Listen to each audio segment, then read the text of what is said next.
My name is Keletso Makofane. I'm an activist from South Africa. My name is Michael Tikili. I'm currently a resident of Pittsburgh, Pennsylvania. I am the Reverend Jide Macaulay. I'm the founder of House of Rainbow in the UK. My name is Andre. I live in Los Angeles. I'm a public health investigator. My name is Henry Machisakala. I'm the public health practitioner from Zambia, but also an activist. So I'm Tevin Gordon, an advocate in Jamaica that really speaks about HIV, right? I'm Jean-Eric Mouliquier. I'm an activist from Africa. I work with African men for sexual health and rights. I am Laurindo Andrea, the owner of the label Laurindo Love. I am a fashion and textile designer. My name is Christopher Hucks-u, and I'm from Los Angeles, California. My name is Jide, also known as Jide the brand. Hi, I'm Cedric William, and I'm from Washington, D.C. I'm here in Amsterdam for the International AIDS Conference, and absolutely loving it. It's beautiful. It is good to have more of those conferences. Things, moments like this bring us together, not only from Amsterdam, but also from other cities. I have learned so many things at the AIDS Conference 2018. I am really hopeful for the future. And I'm also particularly hopeful for people of color, especially within the community, in whichever form they might be affected, and the hope continues. I have learned of many issues that we still have around the globe when we're combating getting people on treatment and actually accessing healthcare.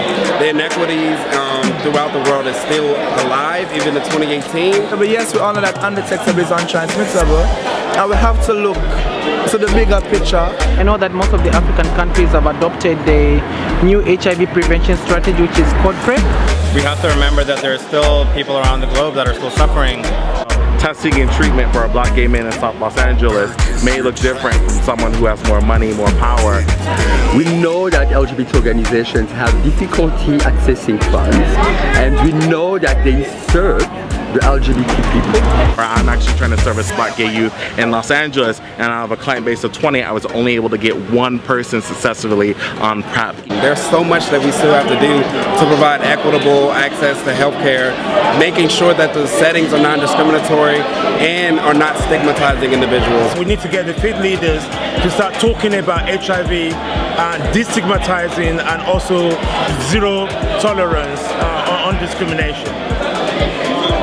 I'm hopeful that that with all the resources that we are gathering together, that we finally come up with a cure, B, that we finally come up with a vaccine, and C, that we demolish stigma, because this shit is really getting to me, because people are still afraid to take their medication, people are still afraid to engage in care, people are afraid to even say that they're living a healthy life with HIV. If we're going to work with, say, black, gay, and bisexual men, or people who inject drugs, or sex workers, or other people, transgender women who are at risk for HIV, that we really need to be purposeful and to engage with them from the very beginning. There's still laws against sex workers that also put a lot of people in harm and also behind bars. And this all adds detrimentally to the spread of HIV and other ailments. This disease unites all of us, right? So if you're not infected, you are impacted, right? And so to be around community leaders around the world and see how they're tackling HIV and AIDS in their communities, you can learn so much with so many people. I'm hopeful that a lot of these discussions makes a lot of the leaders, whether they're policymakers or ministers that were here or just executive directors of organizations, realize that although we are doing great work, we're not done. A lot of people are getting left behind in this movement, you know, and I think that's one of the things that we have to like shout off from the rooftops, is that like these other lives still matter, these black lives still matter. My hope is that these conversations will not only be limited to thinking about the services that people need, but thinking about the conditions under which people live. I am hopeful that this conference and this experience is not just talk all and not do, because the money could have gone into something else.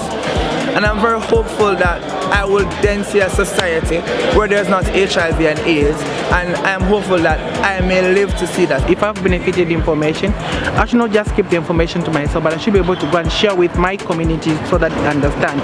And it begins with my closest friends. This is the first time I'm at such thing like this, so I wish that we will have something like this like at least twice a year. So I'm hoping at this conference that we bridge these gaps between unserved communities so that we all can get rid of this disease together. But I think we have a tremendous opportunity, even in this moment where things seem really dark, to use our voice, to use our experiences organizing different kinds of people, to change how our society works.